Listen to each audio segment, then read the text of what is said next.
सलामी के पश्चात राष्ट्रपति संसद भवन के भीतर जाती हुई രാഷ്ട്രപതി ദ്രൗപദി മുർമു प्रधानमंत्री नरेंद्र मोदी പാർലമെന്റിന്റെ സംയുക്ത സമ്മേളനത്തെ അഭിസംബോധന ചെയ്യാനായി എത്തുന്നതിന്റെ തത്സമയ ദൃശ്യങ്ങളാണിപ്പോൾ പ്രേക്ഷകർ കാണുന്നത്. ഉപരാഷ്ട്രപതി ജഗ്ദീപ് ധൻകർ ഉൾപ്പെടെയുള്ളവരെ നമുക്ക് ആ ദൃശ്യങ്ങളിൽ കാണാം. പ്രധാനമന്ത്രി നരേന്ദ്രമോദി, ലോക്സഭാ സ്പീക്കർ ഓം ബിർള ഉൾപ്പെടെയുള്ളവർ, രാജ്യസഭാ അധ്യക്ഷൻ, ഉപരാഷ്ട്രപതി ഉൾപ്പെടെ രാഷ്ട്രപതി ദ്രൗപദി മുർമുവിനെ സംയുക്ത സമ്മേളനത്തിനായി സ്വീകരിക്കുകയാണ്. लोकसभा के कक्ष तक जाएंगी राष्ट्रपति द्रौपदी मुर्मू.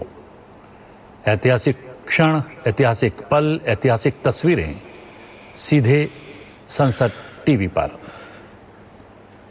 പ്രധാനമന്ത്രി നരേന്ദ്രമോദി സർക്കാരിന്റെ പുതിയ സർക്കാരിന്റെ മുൻഗണന എന്താണ്, നയമെന്താണ് തുടങ്ങിയ സൂചനകൾ രാഷ്ട്രപതിയുടെ പ്രസംഗത്തിൽ ഉണ്ടാകുമെന്നാണ് നമ്മൾ പ്രതീക്ഷിക്കുന്നത്. രാഷ്ട്രപതി ദ്രൗപദി മുർമു, പി ബസന്ത് ഡൽഹിയിൽ നിന്ന്. ബസന്ത്, രാഷ്ട്രപതി പാർലമെന്റിലേക്ക് എത്തുകയാണ്. സംയുക്ത സമ്മേളനത്തിൽ സംസാരിക്കാൻ അഭിസംബോധന ചെയ്യാനായി പോകുന്നു. ഇന്നെങ്ങനെയാണ് നടപടിക്രമം? മഹാസചിവ് धीरे धीरे कदम लोकसभा की ओर बढ़ते हुए पारंपरिक राजधानी सेंगोल की अगुवाई में इसके सदन के कक्ष तक पहुंचती हुई राष्ट्रपति द्रौपदी मुर्मू. आप देख सकते हैं उपराष्ट्रपति, लोकसभा अध्यक्ष, प्रधानमंत्री, संसदीय कार्य मंत्री किरण रिजिजू, പ്രധാനമന്ത്രി നരേന്ദ്രമോദിയും രാജ്യസഭാ ലോക്സഭാ അധ്യക്ഷന്മാരും ചേർന്ന് രാഷ്ട്രപതിയെ സ്വീകരിച്ച് പാർലമെന്റിലേക്ക് കൊണ്ടുപോവുകയാണ്.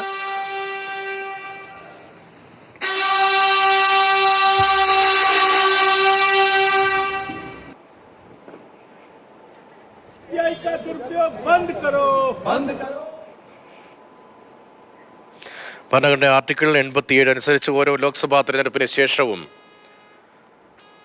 സമ്മേളനത്തിന്റെ തുടക്കത്തിൽ പാർലമെന്റിന്റെ സംയുക്ത സമ്മേളനത്തെ രാഷ്ട്രപതി അഭിസംബോധന ചെയ്യാറുണ്ട്. പുതിയ സർക്കാർ രൂപീകരണത്തിന് പിന്നാലെ പാർലമെന്റിൽ സംയുക്ത സമ്മേളനത്തെ അഭിസംബോധന ചെയ്യാനായി രാഷ്ട്രപതി ദ്രൗപദി മുർമു പുതിയ പാർലമെന്റ് മന്ദിരത്തിലേക്ക് എത്തുന്നു.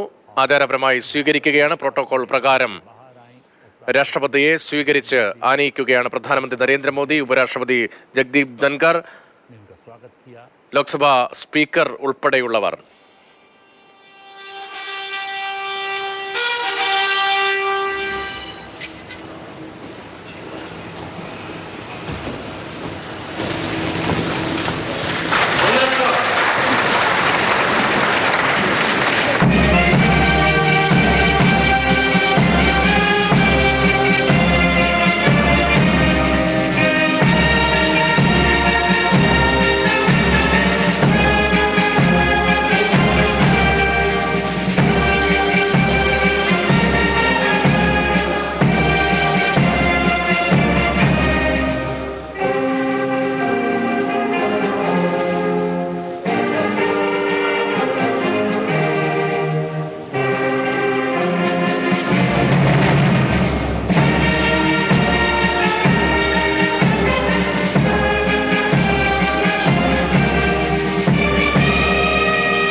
സമ്മേളന തുടക്കത്തിൽ പാർലമെന്റിന്റെ സംയുക്ത സമ്മേളനത്തെ അഭിസംബോധന ചെയ്യാനായി രാഷ്ട്രപതി ദ്രൗപദി മുർമു